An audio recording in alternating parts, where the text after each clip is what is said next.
amigos y hermanos de su canal, Jesús en mi hogar. Felices porque estamos listos para compartir la palabra de Dios. Y para esta vez hemos invitado a un hermano y amigo. Él es Jorge Pérez. Jorge, ¿cómo se encuentra? Saludos, saludos. Gracias por la invitación. Por la gracia de Dios, estoy bien. Una alegría estar en este programa para hablar, estudiar la palabra de Dios. Amén, amén. Bueno, pues, qué bueno. Vamos a tratar un tema, Jorge, que es el infierno. ¿Existe el infierno o va a existir? Y si existe, ¿dónde está? ¿Qué dice la Biblia acerca de este término? Todo eso y mucho más aquí en Jesús en mi hogar. Pero antes vamos a orar, que sea el Espíritu Santo quien nos instruye, especialmente a Jorge, a hablar de este tema. Así que ustedes en sus hogares, acompáñenos a orar. Padre nuestro que estás en los cielos, muchísimas gracias, Señor, porque en tu misericordia permite que podamos estar aquí para abrir tu palabra. Señor, que seas tú dirigiendo cada palabra, cada acción y que Jorge pueda ser investido de tu Santo Espíritu para hablar sobre la misma. En el nombre de Jesús, amén. Amén. Amén. Bueno, vamos a entrar en lleno de una vez, Jorge. Usted sabe que hay muchos términos que uno como que no se familiariza mucho con ellos. Y antes de entrar así como en lleno a hablar del infierno, me gustaría que usted me explicara esto del término aion aienois. No sé si lo estoy diciendo bien, corríjame. Sí, no se preocupe que no hablamos griego ninguno. Aionas aion. Ese Exacto. término. Aionas aion. Muy bien. Sí. Ese es un término que se utiliza muchas veces en la Biblia para referirse al fuego eterno.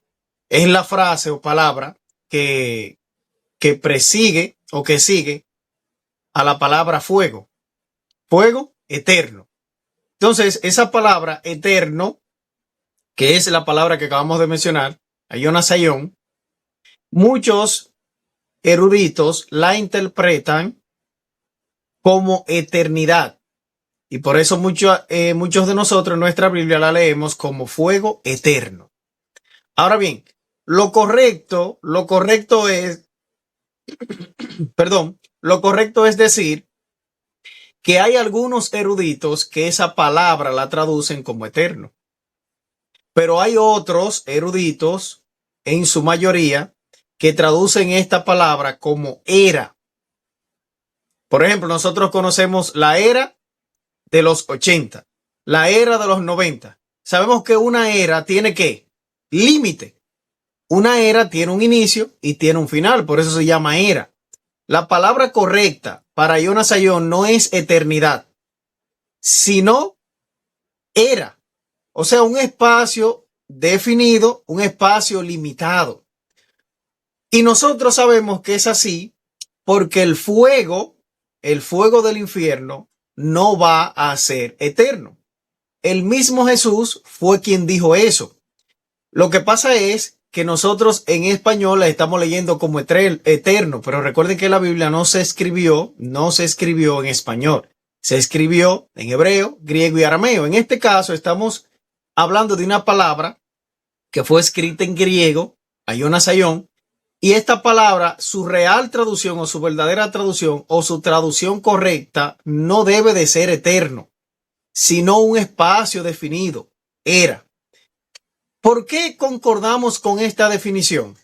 Bueno, porque Jesús en el libro de Mateo 10:28 dice que debemos de temer a aquel que puede echar el alma, destruir el alma en el infierno.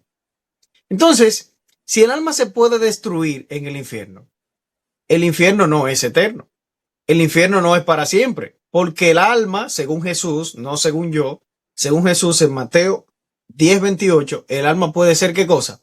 Destruida. Y si algo se destruye, entonces tiene un límite. no es para siempre. Por lo tanto, cuando nosotros estudiamos esta palabra, la palabra Yonasayón, no se está refiriendo a que el infierno va a ser para siempre, sino que la naturaleza de ese infierno va a ser según lo que está destruyendo. Y pongo varios ejemplos. En el libro de Deuteronomio, 4:24, usted puede leerlo, hermana Natalie, para que le demos un poco más de contexto a esta palabra. Yonasayón, Deuteronomio 4:24.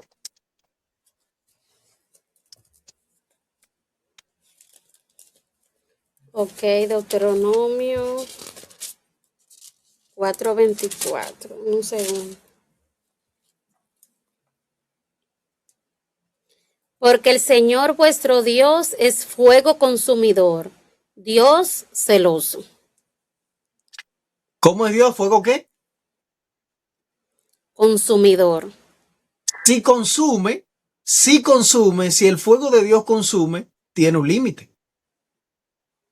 Tiene un inicio y tiene un final, porque es consumir. No es a durar por siempre, no es a durar por toda la eternidad, porque la Biblia lo dice, el fuego de Dios es consumidor. Y podemos mencionar varios textos más. El fuego que descendió en la ofrenda. Cuando el profeta Elías pidió que descendiera fuego. ¿Qué hizo ese fuego? ¿Perduró por siempre o consumió todo? Pregunto yo. Consumió todo, Natalie. hasta lamió el agua. Consumió todo.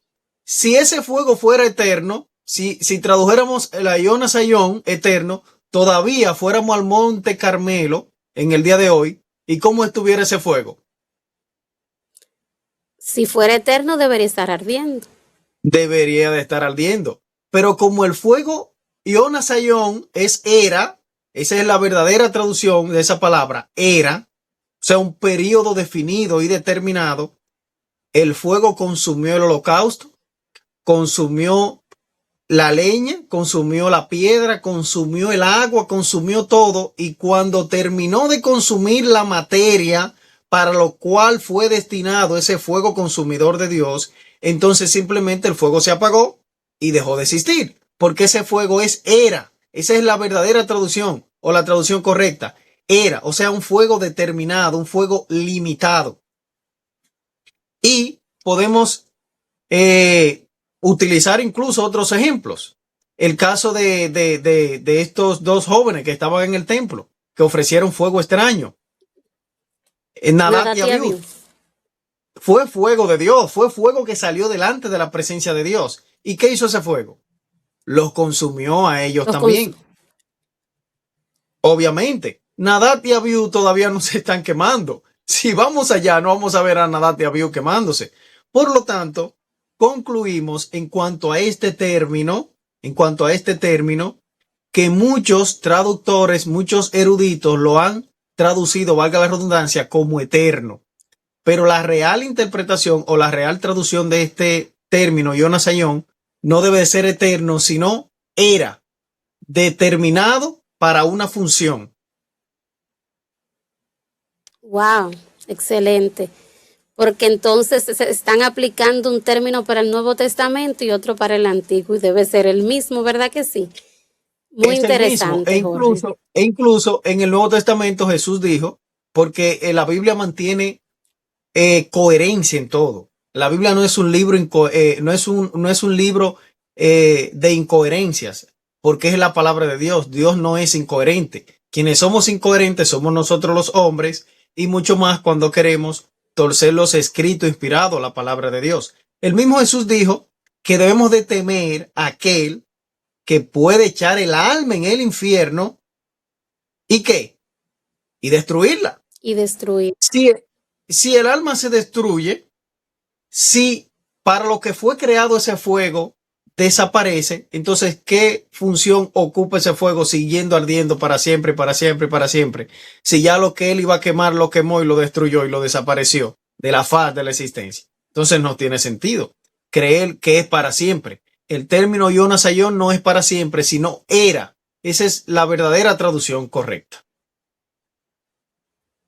Jorge, usted sabe, hay un término que también se utiliza mucho y creo que hasta se malinterpreta, y es el término gehenna. ¿Qué usted nos puede decir sobre esto? Claro, gehenna es un término que se utiliza mucho en la Biblia para referirse al infierno. Los traductores de la Biblia, esa palabra gehenna es la que nosotros vemos en el español como infierno. Jesús la utilizó varias veces incluso. Cada vez que ustedes ven en los evangelios esta palabra gehenna, se está refiriendo es al infierno. Ahora, esta palabra tiene una connotación histórica, una connotación regional, y es lo que muchas personas no entienden. Esta palabra, la palabra gehenna, viene de una frase o de otra palabra que es Valle del Hijo de Hinón. Valle del Hijo de Hinón. Cuando escuchamos infierno en la Biblia, cuando escuchamos infierno en los evangelios, se refiere al Valle del Hijo de Hinón. ¿Y por qué la Biblia relaciona Valle del Hijo de Hinón con infierno?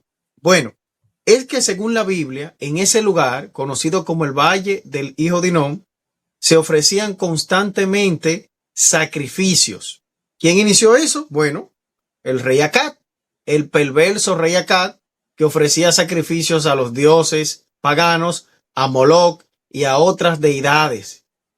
E incluso en ese lugar llegaron a sacrificar personas. Usted lo puede constatar eso en el libro Segunda de Crónicas 28:3, ese dato histórico. Ahora, luego de que el perverso rey Acab muriese, su nieto Manasés continuó esta práctica. Lo podemos ver en el segundo libro de Crónicas 31:3, donde en el valle de Gehenna o el valle del hijo de Hinón se ofrecían constantemente sacrificios. Por eso constantemente permanecía ardiendo. Es decir, que mientras habían sacrificios, mientras habían holocaustos, mientras había ofrenda en ese lugar, ¿cómo estaba el fuego siempre? Obviamente, ardiendo. Estaba encendido. Si no había ofrenda, si no había holocausto, si no había sacrificio, pues obviamente que el fuego no estaba encendido. Luego de que el rey Josías estuviera en el poder, hizo una reforma y ese sitio lo quitó. Quitó ese sitio, la ofrenda, los holocaustos y el sacrificio, porque era un lugar donde se ofrecían sacrificios paganos. Y tras la reforma de Josías, ¿qué sucedió? Se quitó ese lugar. Ese lugar dejó de existir como un lugar de fuego, pero resulta interesante que Dios después en el libro de Jeremías dice que a los impíos lo va a echar ¿dónde? En el valle del hijo de Hinón. Lo va a echar en Gehenna, lo va a echar en el infierno. La pregunta es, cuando Dios dijo eso en el libro de Jeremías, ¿estaba encendido la Gehenna? Claro que no, claro que no. Ese lugar no estaba ardiendo por siempre, porque era un lugar que ardía mientras había holocausto, mientras había ofrenda. Cuando se quitó la ofrenda, cuando se quitó el sacrificio pagano, entonces el lugar no siguió como un lugar de infierno, un lugar de fuego, un lugar de llamas. ¿Y por qué el Señor utiliza esa figura? Bueno, precisamente porque así como el valle del hijo de Hinón permanecía encendido mientras había ofrenda, mientras había holocausto, mientras había sacrificio, así el infierno en el cual el Señor echará al impío si no se arrepiente, también estará encendido, pero no por toda la eternidad, sino mientras hay holocausto, mientras hay ofrenda y mientras hay sacrificio. ¿Por qué? Bueno, pues obviamente por lo que dice el libro de Ezequiel 28:19. Natalie, ¿se puede leerlo? Ok, déjame buscarlo. Ezequiel 28:19. Ok, aquí lo tengo. Ezequiel 28:19 dice: Todos los que te conocieron de entre los pueblos se asombraron de ti. Espanto serás y para siempre dejarás de existir. Eso se dice de quién? Es de Lucifer, es de Satanás. Si Satanás es el mayor causante de la maldad, del pecado, en él se originó la maldad y hasta él dejará de existir. ¿Qué cosa no será del impío entonces? ¿Qué cosa no será del impío? Si el impío pecó fue por Satanás y Satanás dejará de existir, entonces el impío también va a desaparecer. ¿Cómo lo dice? ¿Cómo lo dice? También el libro de Nahum, Natalie puede leerlo, 1.6. Nahum 1.6. ¿Quién podrá soportar su ira? ¿Quién podrá resistir el ardor de su enojo? Su ira se derrama como fuego y él hiende las peñas. ¿Y el qué? Hiende las peñas, dice esta versión. Hiende.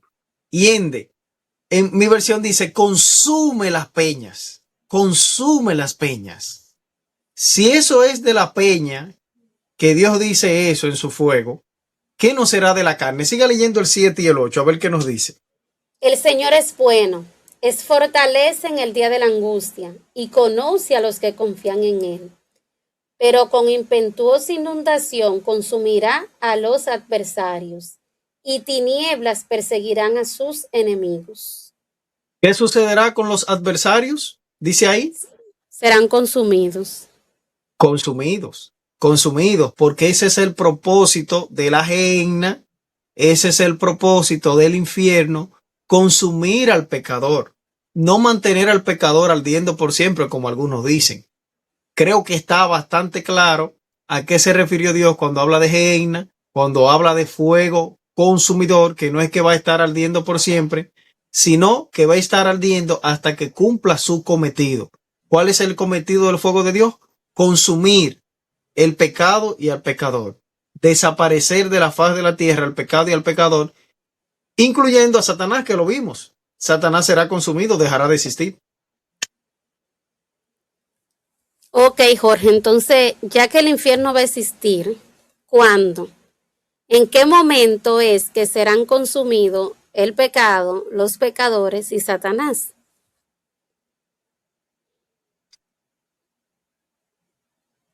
Esa pregunta la voy a responder con otra pregunta. Adelante.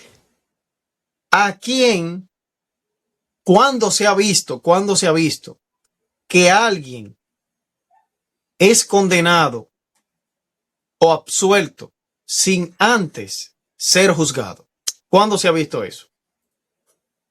No, es imposible. Y más en Nunca el se ha gobierno visto de eso. Dios.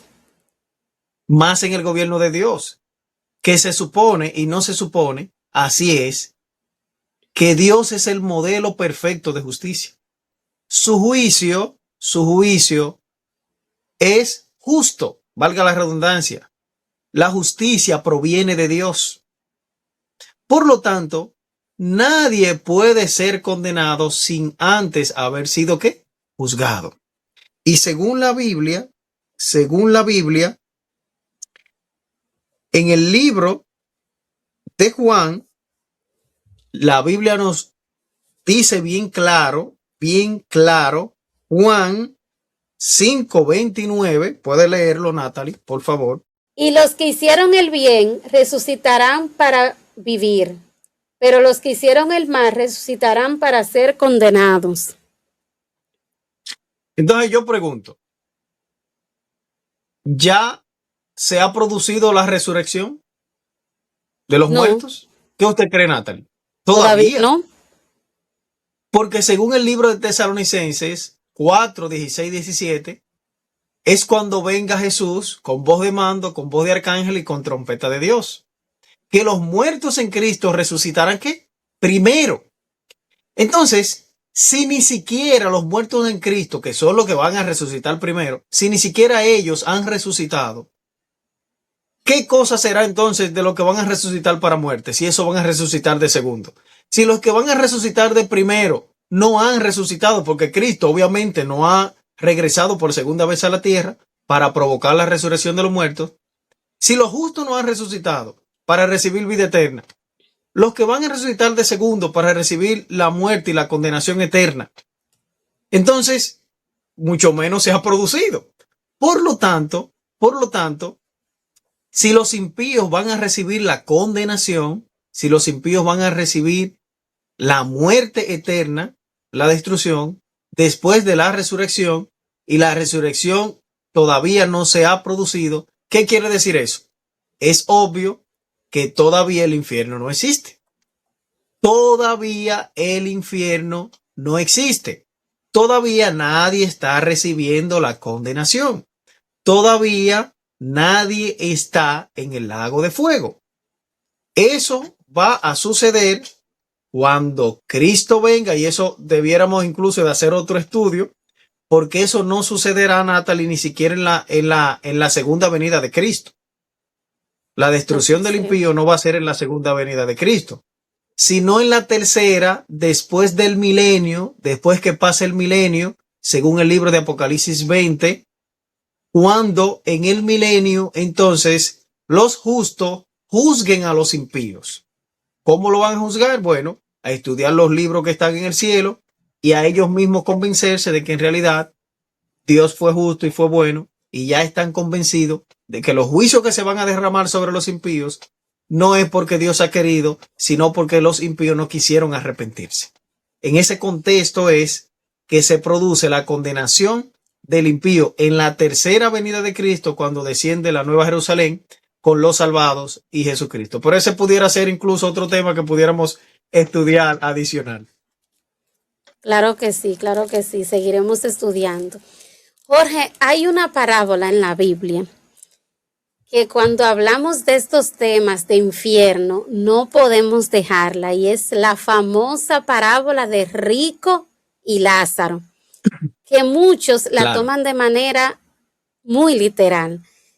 ¿Qué pasa con esa parábola? Viendo ya todo lo que tú nos has dicho del infierno y todo eso, ¿qué pasa con esa parábola entonces?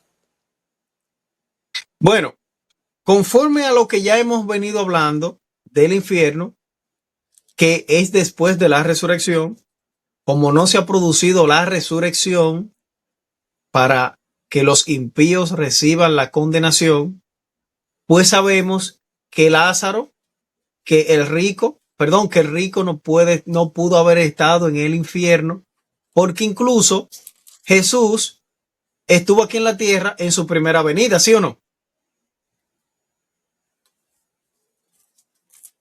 Estuvo aquí en la tierra en su primera venida. Jesús no había venido por segunda vez y ni siquiera por tercera vez. Creer que esa historia es real, entonces es alterar el orden cronológico de los eventos, como la Biblia lo dice. Por lo tanto, sabemos que es una parábola. Y no solamente por eso, no solo porque altera el orden de los eventos finales, sino que el mismo relato te dice a ti que es una parábola. Por ejemplo, ¿a dónde fue Lázaro? Dice el relato que Lázaro fue al seno de Abraham.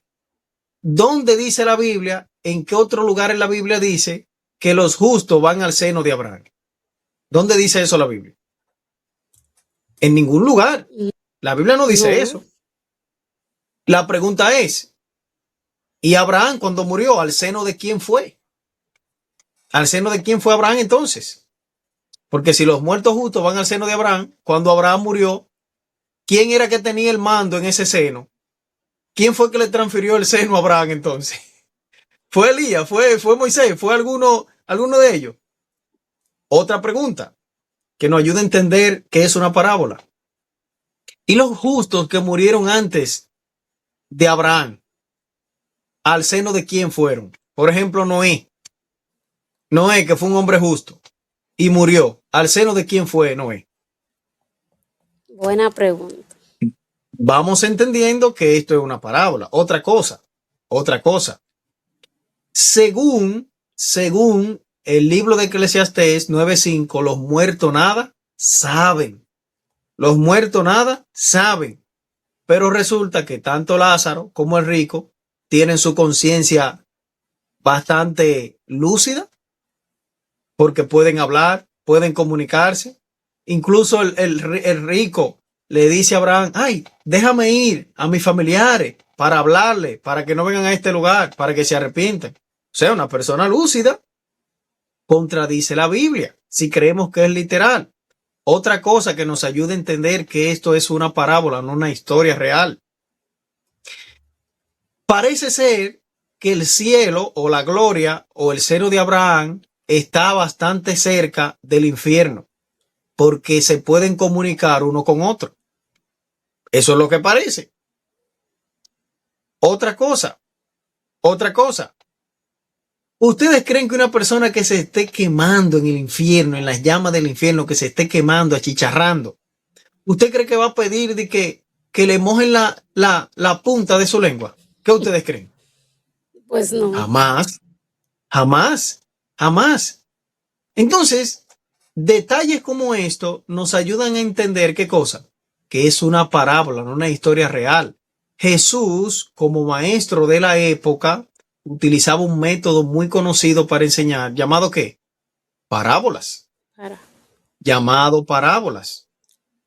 Y esa no fue la única parábola. Jesús contó muchas otras parábolas, porque Jesús se valía de este método para enseñar. Utilizar cosas conocidas para dar un mensaje. Y aquí la importancia de la parábola. La importancia de la parábola no es la parábola en sí, no es la historia en sí, sino el mensaje que se quiere transmitir con la historia. Y eso es lo que nosotros debemos de captar de este mensaje, de esta parábola, el mensaje que guarda la historia, que entraña la historia, no la historia en sí, porque ya hemos dicho que la historia es una parábola, no es algo verdadero, sino algo ficticio, una historia inventada para dejar un mensaje. Y algunos dicen, Natalie, que me ha tocado hablar este tema con personas que piensan distinto a mí. Algunos dicen, no puede ser una parábola porque ahí se utilizan nombres propios. Pero repetimos, Jesús utilizó nombres conocidos para familiarizarse con el público. Porque ese es el método de todo buen maestro. ¿Conectar con qué? Con la audiencia. Si un expositor, un predicador no conecta con la audiencia, puede decir toda la filosofía del mundo y no tiene éxito. ¿Por qué? Porque su mensaje no va a conectar. Jesús utilizó nombres conocidos para conectar ¿con quiénes? Con la audiencia. Simplemente eso. Muy interesante, Jorge, eso de Rico y Lázaro.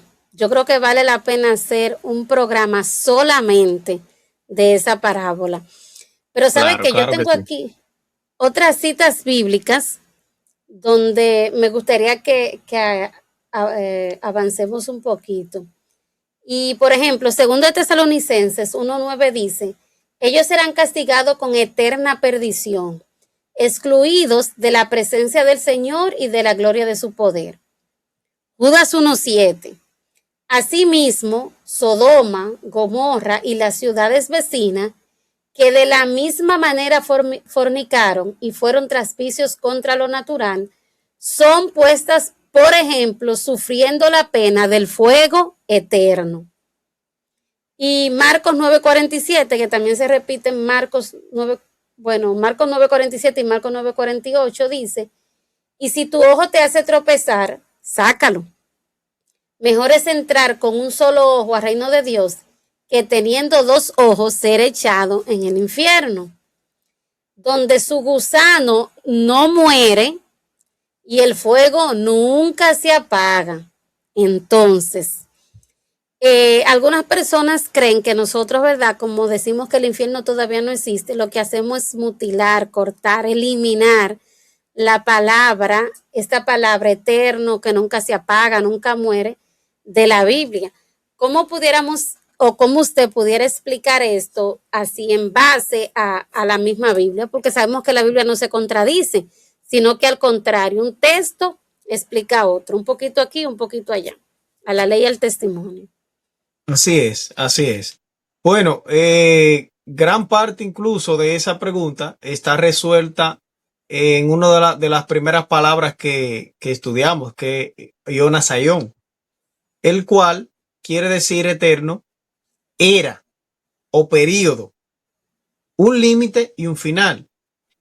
Eso se refiere con fuego eterno, no que va a durar para siempre, sino que va a consumir la materia y hasta que no la consuma, estará ardiendo. Ahora, ¿por qué entendemos esto? ¿Por qué entendemos esto? Lo primero es, si tomamos como referencia ese último texto que usted cita, donde dice, el gusano que devore no sé qué, no morirá, y el fuego no se apagará. Apaga. Eso le va a suceder a los impíos. Pero usted se imagina un fuego que no se apague, cohabitando con un gusano que no muera.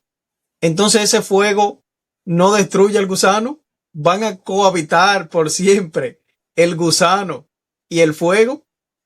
El gusano comiéndose al impío y el fuego destruyéndolo. Entonces, ¿cuál de los dos es que va a ser la función? ¿El fuego o el gusano? Porque van a estar juntos, según el libro de Marcos. Me parece que fue que usted lo leyó. Sí. ¿Fue Marcos? Sí, Okay. Marcos. Entonces, ese gusano tampoco muere, porque el gusano va a estar ahí con ese fuego también, según el libro de Marcos, si se toma literal. Entonces, suponiendo que tanto el gusano no muere y el fuego no se apaga, entonces Dios no va a destruir al pecador, Dios no va a consumir al pecador. Dios lo que quiere ver es al pecador sufriendo eternamente. Y el que cree eso, lo que está es distorsionando el carácter de Dios, porque Dios es amor. Dios es amor. Incluso dice la Biblia, no yo, en el libro de Ezequiel 33:11, puede leerlo Natalie, por favor. Ezequiel 33:11. 33:11. Sí. Diles, así dice Dios el Señor. Vivo yo, que no me place la muerte del impío, sino que se vuelve el impío de su camino y que viva. Volveos de vuestras malos caminos. ¿Por qué moriréis, casa de Israel? Entonces yo pregunto, ¿Dios se place en la muerte del impío? ¿Dios se place, Natalie, en la muerte del impío? No, es que Dios no se place. Dios no se place. El que cree que el fuego de Dios va a estar ardiendo por siempre y estará no consumiendo, sino que estará quemando por siempre al pecador. El que cree eso, lo que está distorsionando el carácter de Dios. Ese no es el carácter de Dios. Dios no se place, Dios no se regocija en ver a sus criaturas sufrir, no. Y ya hemos leído claramente en el libro de Ezequiel que hasta Satanás, ¿será qué cosa? Consumido. Hasta Satanás va a desaparecer de la faz de la existencia. Si eso es Satanás, que es el mayor pecador, el causante del pecado, que va a ser destruido, consumido, entonces sería injusto destruir a Satanás y los pecadores que Satanás hizo caer, entonces de que arder por siempre. ¿Le ven lógica a ustedes? No le ven lógica. Ya incluso leímos en el libro de Nahum, Natalie, 1:6, que Dios consumirá ¿a quién? A los impíos. Leímos también en Deuteronomio 4:24, que Jehová es fuego, ¿qué? Consumidor. El fuego de Jehová consume. El fuego de Jehová no es para arder por siempre. Claro que no. Y leímos en Mateo 10:28 que Dios va a destruir el alma en el infierno. La va a destruir. No la va a mantener ardiendo por siempre. Eso no es de Dios. Ese es el carácter de Satanás. Y Satanás quiere hacer que nosotros entendamos que Dios es así, pero Dios no es así. Pero si estos versículos no bastan, porque hay personas que hay que seguirle buscando y buscando y buscando y buscando, Natalie, por favor lea Salmos 37:10. Salmos 37, 37, 10. Pronto el malo no existirá más. Aunque lo busques, no lo hallarás. ¿El malo qué? No No existirá. existirá. Entonces, si el malo va a estar ardiendo por siempre, ¿va a existir entonces? ¿Va a existir? ¿Y se contradice la Biblia? Puede leer Natalie Se como ganó la también eternidad. Salmo. Se ganó la eternidad. Salmo 9, 17.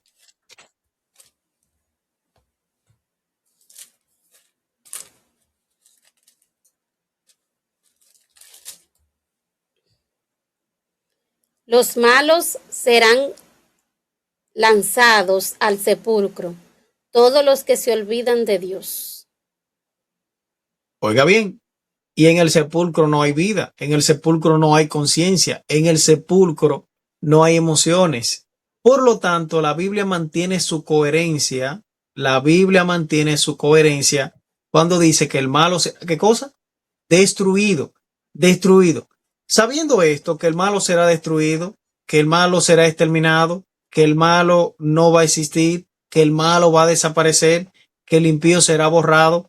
Entonces, ¿cómo entender la Biblia cuando habla de un fuego eterno? Porque él habla de un fuego ¿qué? Eterno y que no se apagará. Bueno, ya hemos estudiado que esa palabra Yonasayón quiere decir era, tiene un límite, esa es una, pero la otra es Natalie, que se llama fuego eterno, como le he dicho a algunas personas, esa palabra eterno es el apellido. Eso lo digo yo para que la gente entienda. El nombre es fuego. El apellido es eterno. Ustedes saben que los apellidos es para diferenciar a personas que tienen el mismo nombre, ¿verdad? Si usted es Natalie Ramírez y aquella es Natalie Pérez, pues ya son Natalie diferentes. Pero si las dos son Ramírez o las dos son Pérez, pues hay mucha posibilidad de confundirla. Entonces, ese fuego se llama eterno porque no es un fuego que se hace con leña, no es un fuego que se hace con petróleo, no es un fuego que se hace con combustible, es un fuego distinto porque viene del Dios eterno. Para separarlo y para identificarlo de un fuego común, se le pone el apellido, como digo yo, eso no lo dice la Biblia, se lo estoy explicando en un lenguaje humano para que lo entienda. Se le pone un apellido, ¿cuál es el apellido? Eterno, para diferenciarlo del fuego común. El fuego común es el que hacemos aquí en la tierra, pero el fuego de Dios tiene un apellido que lo diferencia del otro fuego y ese apellido es eterno. ¿Por qué eterno? Porque viene de un Dios eterno. Así como se habla del amor. ¿El amor de Dios qué es? Eterno. Y Dios a nosotros nos amó eternamente. Por el hecho de que Dios nos amó eternamente, ¿quiere decir que el impío algún día no será destruido? ¿Quiere decir eso? No, no quiere decir eso. Sin embargo, el amor de Dios sigue siendo eterno, pero el que no se arrepienta obviamente va a ser destruido. Entonces, el fuego de Dios es eterno porque viene de un Dios eterno, pero no es eterno porque va a estar ardiendo por siempre, sino por lo que ya hemos dicho anteriormente. ¿Qué cosa? Bueno, que hasta que la materia no sea consumida, él estará ardiendo ese fuego. Cuando la materia sea consumida, entonces el fuego se apagará porque el fuego fue puesto ¿para qué? Para consumir la materia, para consumir aquello para lo que él existió o para lo que Dios lo destinó. Y ya hemos puesto varios ejemplos. El holocausto de la ofrenda de Elías, el fuego que cayó en Nadab de Abiú, consumió todo y no se apagó hasta que consumiera todo para lo que fue este fuego destinado. Esa es la palabra. Este fuego fue destinado para quemar eso y hasta que eso no fue consumido, entonces no se apagó. Inmediatamente ese fuego cumpla su cometido, que extermine al pecador, extermine el pecado, extermine la muerte, extermine a Satanás, entonces el fuego se apagará porque ya habrá cumplido su cometido y por eso se llama eterno. Muy bien. Jorge, un último versículo que lo dije, pero junto con otros, y es Judas Ok. 1:7, ahí está clara la palabra fuego eterno, refiriéndose a Sodoma y Gomorra, que dice que como Sodoma y Gomorra y las ciudades vecinas, que de la misma manera fornicaron y fueron tras vicios contra lo natural, son puestas, por ejemplo, sufriendo la pena del fuego eterno. Bueno, ese es otro ejemplo del significado de fuego eterno.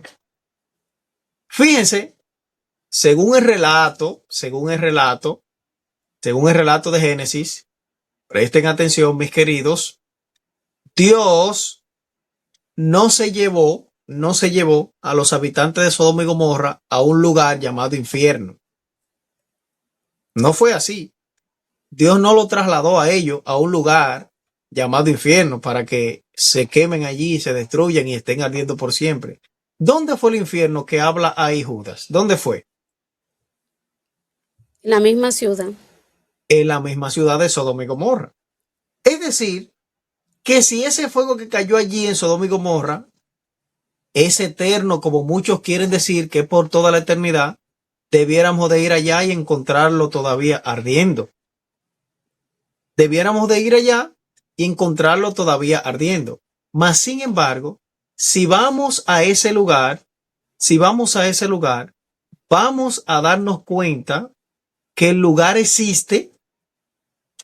Nos vamos a dar cuenta que allí sucedió algo extraordinario, porque incluso han ido arqueólogos allí y han encontrado que allí no hay forma de vida, ninguna forma de vida hay allí.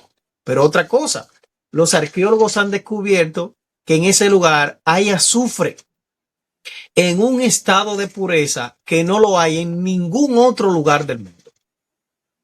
Y nosotros sabemos que el fuego de Dios viene acompañado de azufre, fuego y azufre. Esta es una prueba de que allí sucedió algo extraordinario.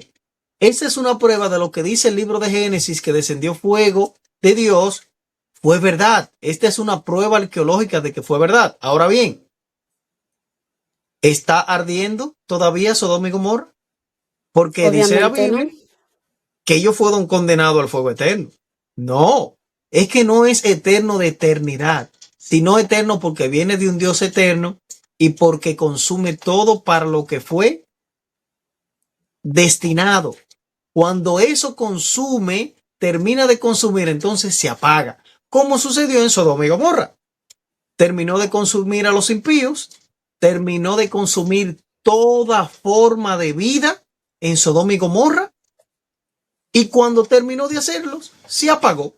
Simplemente se apagó. Y oiga qué interesante. La Biblia dice, y usted lo acaba de leer, Natalie, que fueron puestas por ejemplo.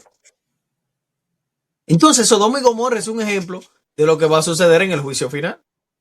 Así como Sodoma y Gomorra fue exterminada, fue borrada, toda forma de vida fue desaparecida de la faz de la existencia, así también sucederá en el día final contra los impíos si no se arrepienten. Bueno, como dicen por ahí, cerramos la Biblia porque todo está clarísimo. Algo Hermano que quiero Jo, agregar, Natalie, hay exacto, algo que quiero adelante. agregar.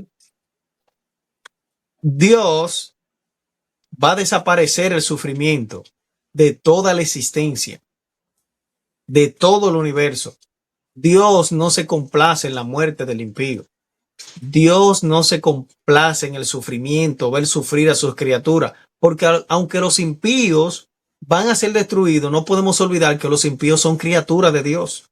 Fue Dios que lo hizo. El hombre no vino por evolución. Satanás no hizo al hombre, fue Dios. Dios tendrá que hacer su extraña obra. ¿Cuál es su extraña obra? Destruir, consumir al hombre. Dios no lo quiere hacer. Dios lo que quiere es que el hombre se arrepienta, que el hombre se vuelva de su mal camino. Pero como el hombre no quiere eso, lamentablemente, no queda otra opción que destruir el pecado y al pecador, porque este mundo le pertenece a Dios, el universo le pertenece a Dios, y en el universo, en este mundo, reinará la paz, la seguridad, el amor y la tranquilidad, y por eso Dios tiene que hacerlo, pero Él no quiere hacerlo. Por lo tanto, Dios no se place no se alegre en el sufrimiento, no se alegre en la muerte. Dios no quiere que las personas estén ardiendo por siempre. Eso se lo inventó Satanás, eso se lo inventó el diablo. Esa es una doctrina satánica que se ha metido dentro del mundo cristiano. El espiritismo metido en el mundo cristiano. Mas, sin embargo, la Biblia es clara en cuanto al fuego eterno, como ya hemos estudiado. Así es, y invitamos a nuestros amigos y hermanos a que sigan estudiando las Sagradas Escrituras y a que conozcan a Dios, que conozcan a Jesús, porque ahí está la salvación y la vida eterna. Hermano Amén. Jorge, que decirle muchísimas gracias por estar aquí en Jesús en mi hogar. Esperamos que su vida, su ministerio, su familia siga siendo de bendición para otras personas. Amén, amén. Muchas gracias por la invitación. Un saludo a la audiencia de este maravilloso canal. Gracias a ustedes por la invitación. Que Dios les bendiga grandemente.